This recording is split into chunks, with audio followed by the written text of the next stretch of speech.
Halo semuanya, kembali lagi di podcast Budi Mulia. Dan pada kesempatan kali ini kita kedatangan tamu yang sangat spesial dari negara lain nih.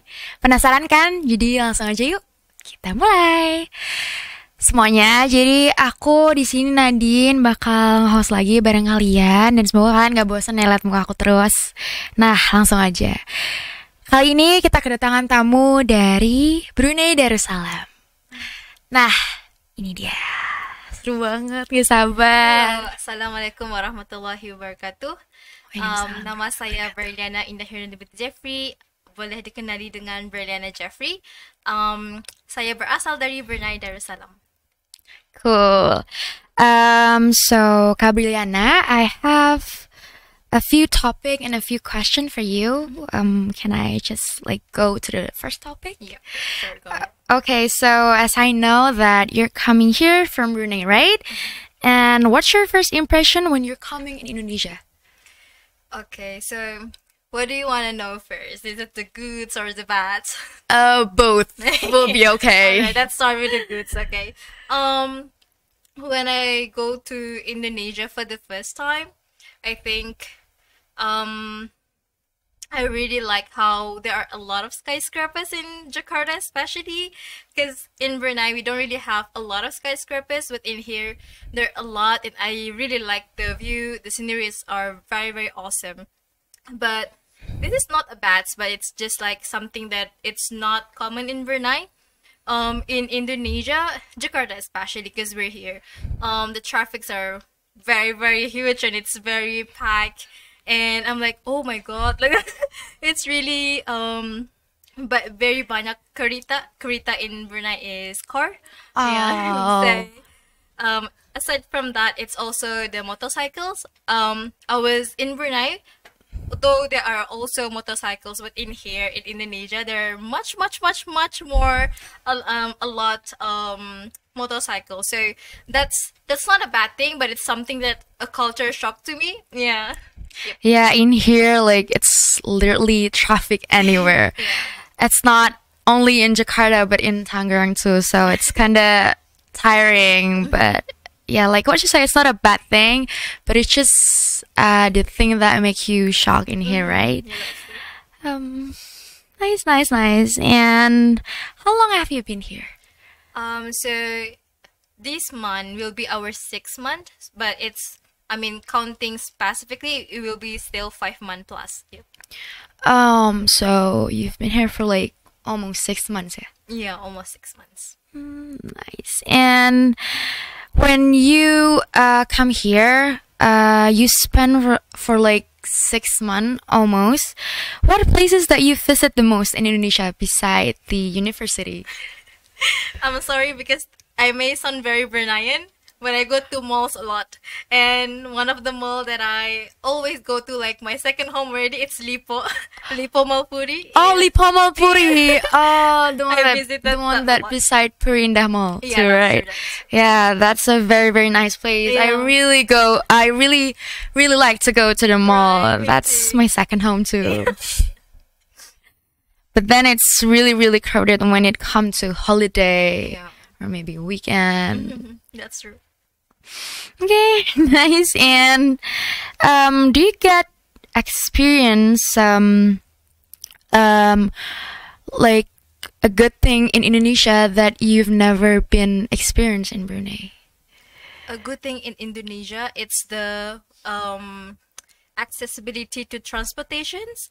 In Indonesia, there are multiples in the Grab, the Gojek, and then Transjakarta. What is it again? There's MRT. Yeah. And then the Angkot.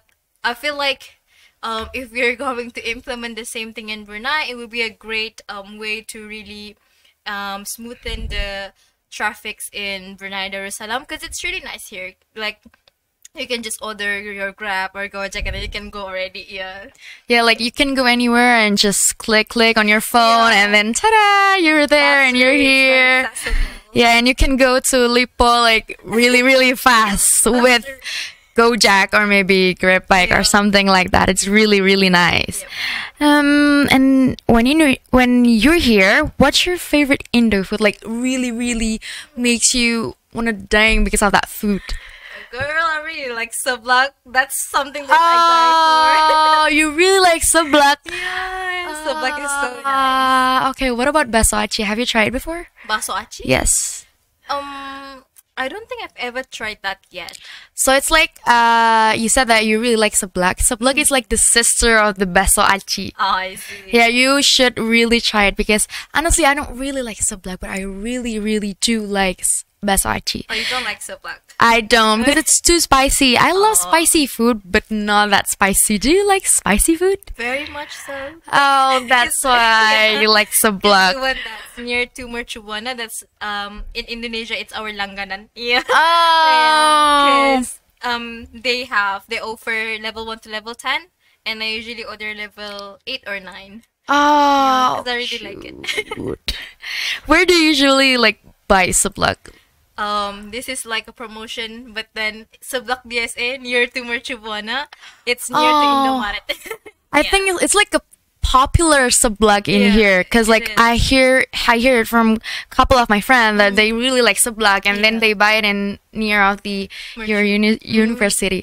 Tuh guys, kan kalau misalnya mau beli seblak di dekat Universitas Mercubuana enak banget tuh, udah direkomenin sama kakaknya. Jangan lupa. That's interesting. And moving to the next question, what's your favorite food from your country, like your own country? My favorite food. It would be creamy buttermilk chicken. Because I mean I really like cheesy food, but it's not too sweet and it's just nice. That's my top favorite food. But the second one is rendang. Yeah. Oh, rendang. Yeah, same thing here. A lot of Indonesian really likes rendang because they cook it when it comes to Lebaran. Oh, I see. Yeah. Oh, I'd like to add on one more. It's this is like our local food named balutak. Belutak. Yeah. So, what's the ingredient of belutak? So balutak is from the intestine and of the cows, and it will be like seasoned and stuff, and they will wrap it in a bag, and we will just cook it, and it's really nice. Interesting. Maybe sometime if I'm going to Brunei, I will definitely try it. Definitely gonna bring you to the best restaurants. Okay. And when I go to Brunei, what thing that you recommend me to do or like place to visit maybe in Brunei?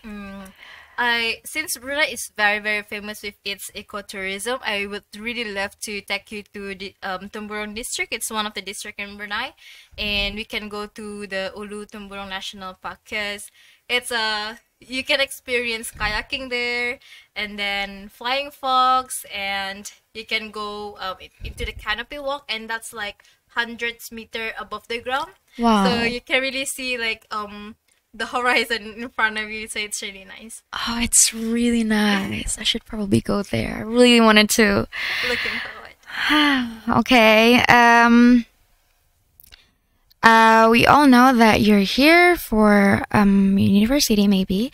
And what activity that you do in Indonesian, like as a student here? Okay, so I would like to separate this into two branches. The first one is academics and non-academics. So for academics, of course, we are international students studying in the international class. So my major is taking the Bachelor of Economics and Business, majoring in management, and my concentration is human resource. So academically, it's just like learning in classes and then doing all these projects, coursework, and other external activities from the campus, like like CCA, the extracurricular, and like even here, like what you're doing right now. Yep. And for non-academics, I have a long history of joining volunteerism and advocacy field. So even in Indonesia, I am actively contributing to these projects as well. So I've been connecting with FPCI, the Foreign Policy Community Indonesia, the U.S. Embassy in Indonesia, and the U.S. Mission to ASEAN. Yep. Wow, that's very, very interesting, and you got to do so much thing. Thank you. I really want to do like volunteering maybe in the future. So yeah, and you say that you take that major, right? And why do you choose that major? And why you choose that major and studying in Indonesia? All right. So, a background story. I am a scholarship student, so I get a full rate scholarships from Mercubuana, Yayasan Menara Bakti, and it's for the full 4 years. And the reason why I'm taking management was because there's human resource in it, that because like I really really love psychology and learning about the human. So I think before I'm applying to Mercubuana, I was like, oh, so they are offering human resource, so I really can take psychology, so it's integrated with one another. Yep. Oh, that's why you're taking that major and taking that in Indonesia, right? Yeah. Interesting.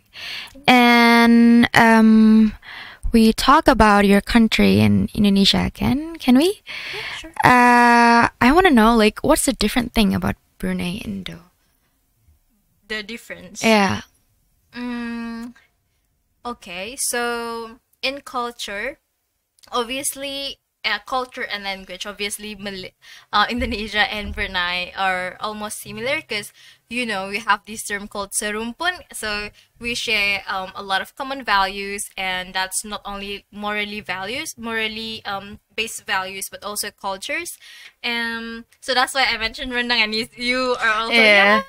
Indonesian also like rendang, yes, same. But the difference is that if we're talking about say, since we're in the topic of education earlier, education in Brunei is a tad bit different from Indonesia, because like if you're in Indonesia, you can just go straight to university after you completed your high school.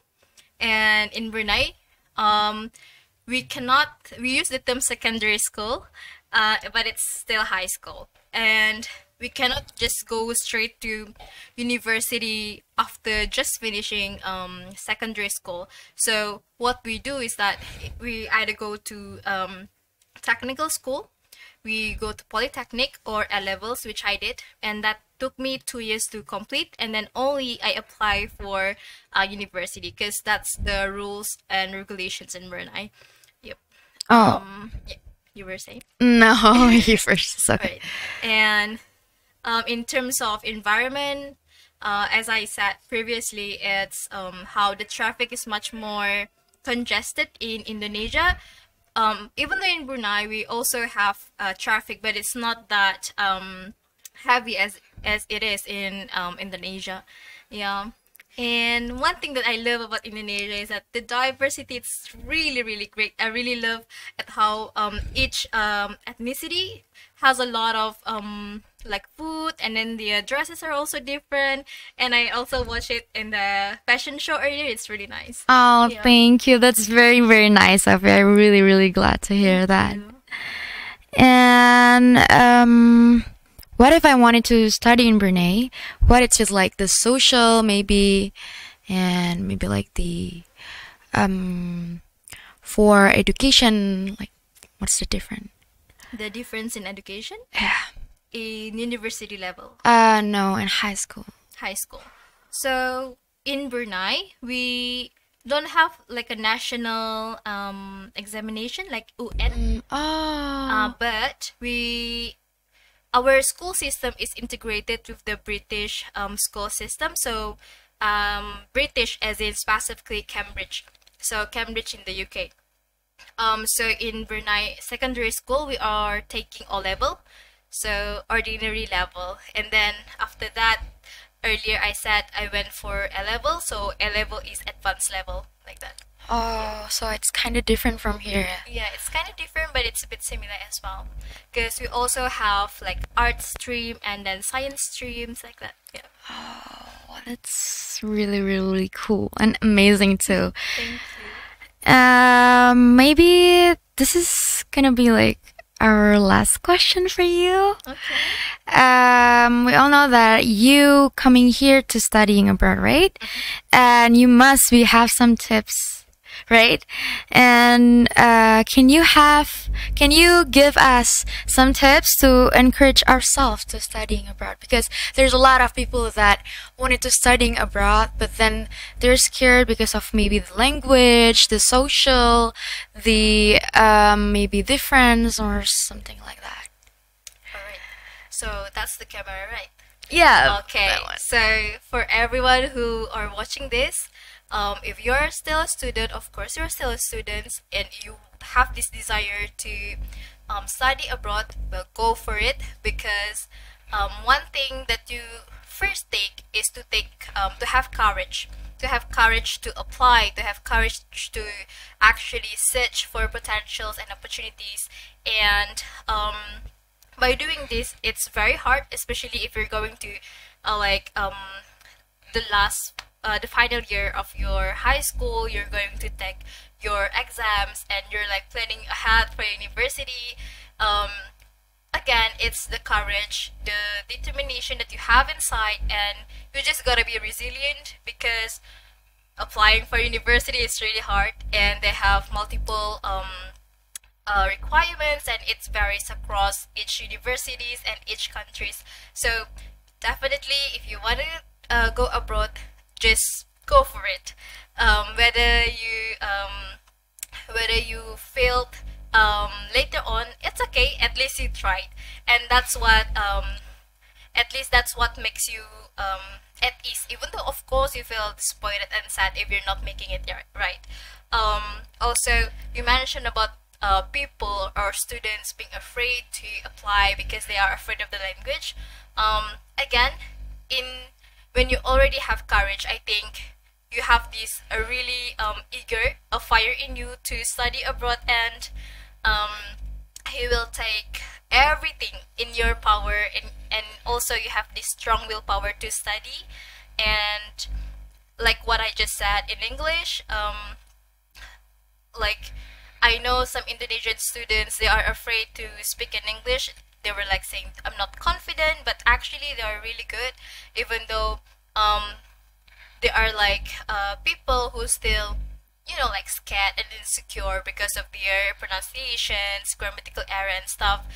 Definitely it's fine, because when you already try to get into this process where you looking for a university, then of course without you even knowing it, you're like learning about the language, learning about the university, so you can get into it. So my point is that just be resilient, and always be determined in everything that you do. Yeah. Thank you so much. That is so true. Thank you for the advice for us and for the viewers. Tuh guys, kalau misalnya kita mau keluar dari our comfort zone, itu bisa banget. Cuman kita perlu yang namanya keberanian dari diri sendiri. Kalau misalnya kita nggak nyoba, kita nggak akan tahu hasilnya. Walaupun nanti hasilnya mau gagal, mau sukses, it's in the end. At least you try. Thank you so much. Kita sudah ada di penghujung podcast. Terima kasih untuk Kak Briliana sudah datang ke sini. Thank you for visiting us, and thank you for becoming our guest. I'm really glad that I can be your host today. Thank you so much. Thank you for having me. See you.